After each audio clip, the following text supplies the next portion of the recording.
Harbour bridge पर विशाल मार्च से पता चलता है कि लोगों को गाजा में भूख से मरते बच्चों को देखकर बहुत दुख हुआ है। राजनेताओं को भी इस पर ध्यान देने की जरूरत है।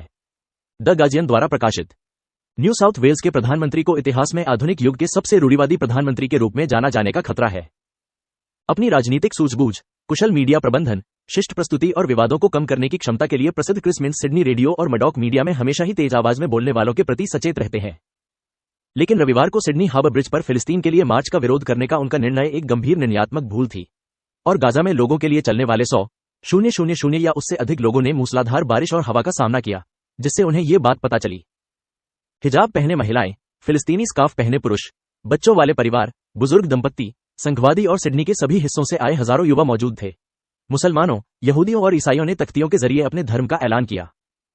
लोगों की भीड़ और उनकी विविधता से पता चलता है कि लोगों को भूख से मरते बच्चों, सहायता केंद्रों पर भोजन के लिए अपनी जान जोखिम में डालने वाले हताश लोगों तथा जहां तक नजर जाती है बमबारी से तबाह इमारतों की तस्वीरें खूब पसंद आई हैं। वे मानवता के हित में इजराइल फिलिस्तीनी संघर्ष के एक पक्ष से जुड़े होने के बारे में अपनी शंकाओं को दूर रखने के लिए तैयार हैं। यदि यह नरसंहार नहीं है तो गाजा में जो हो रहा है वह सामूहिक विस्थापन है, क्योंकि यह देखना कठिन है कि कोई भी व्यक्ति, बच्चों की तो बात ही छोड़िए, वहां कैसे रह सकता है। गाजा में जो कुछ हो रहा है उससे उत्पन्न भय के साथ साथ ऑस्ट्रेलिया के तटस्थ रहने के कारण मिन्स और कुछ हद तक प्रधानमंत्री एंथनी अल्बनीज के प्रति भी स्पष्ट रूप से गुस्सा था। अरे क्रिस मिन्स, ये पुल किसका है? हमारा पुल, प्रदर्शनकारियों ने मार्च करते हुए चिल्लाया। पुल पर लगी एक तख्ती पर प्रधानमंत्री का नाम भी लिखा था। अरे मिन्स, पुल पर चलने से हम भूखे नहीं मरेंगे, लेकिन सहायता रोकने से फिलिस्तीनी भूखे मरेंगे। हम बचेंगे, वे नहीं। एक अन्य ने कहा, जन सुरक्षा की चिंता। हाँ, फिलिस्तीनी जनता भूखी और बमबारी से सुरक्षित नहीं है। भीड़ में नारे गूंज रहे थे कि अल्बनीज को कार्रवाई करनी चाहिए। विरोध करने का कानूनी अधिकार हमारे लोकतंत्र के सुचारू संचालन के लिए मूलभूत है। कभी कभी सरकारी संस्थाएं जनमत से बहुत पीछे रह जाती हैं या बदलाव की जरूरत को पहचानने में विफल हो जाती हैं।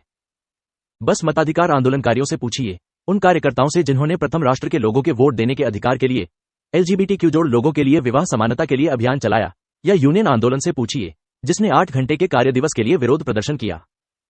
गाजा जैसी भयावह त्रासदी के सामने लोग स्वाभाविक रूप से खुद को असहाय महसूस करते हैं। ऐसी जगह पर पहुंचकर मार्च करना जहां बड़ी संख्या में लोग आ सकते हैं और अंतर्राष्ट्रीय ध्यान आकर्षित कर सकते हैं, राजनेताओं को यह बताने का एक कानूनी और प्रभावी तरीका है कि वे अनसुने हैं।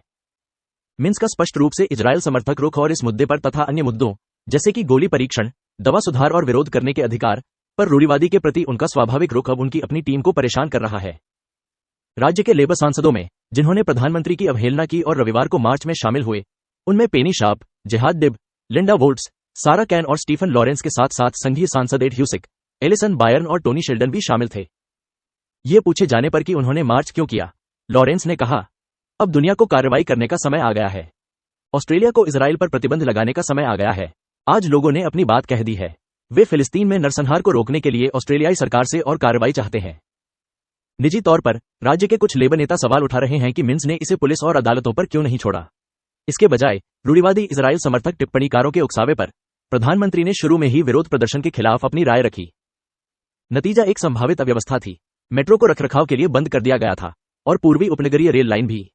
इस बात पर बहुत कम विचार किया गया था कि उत्तरी सिडनी से 1 लाख या उससे ज्यादा लोग कैसे लौटेंगे, जिसके कारण पुलिस को भारी भीड़ को वापस मुड़ना पड़ा और उन्हें कम उड़ान वाले हेलीकॉप्टरों पर भूस्थानिक संदेशों और स्पीकरों का इस्तेमाल करके शहर की ओर वापस ले जाना पड़ा। भीड़, आयोजकों और NSW पुलिस की सद्भावना के कारण यह सब कुछ यथासंभव अच्छे ढंग से संपन्न हो सका। लेकिन प्रगतिशील राजनीति, मानवाधिकार वकालत और प्रत्यक्ष कार्रवाई को अपनाने की अपनी लंबी विरासत के साथ लेबर पार्टी के सदस्य गंभीरता से पुनर्विचार चाहते हैं। लॉरेंस ने कहा, विरोध करने के अधिकार पर लेबर पार्टी की स्थिति में तथा फिलिस्तीनी विरोध के प्रश्न पर हमारे दृष्टिकोण में मौलिक परिवर्तन का समय आ गया है। पिछले कुछ दिनों ने दिखा दिया है कि हम लोगों से विरोध करने का अधिकार नहीं छीन सकते। असुविधा होती है, इसे कम से कम किया जाना चाहिए, लेकिन जनता की सुरक्षा सबसे जरूरी है और यही एक प्रमुख कारण है कि विरोध करने के अधिकार की रक्षा की जानी चाहिए। एनी डेविस गार्जियन ऑस्ट्रेलिया की NSW राज्य संवाददाता है।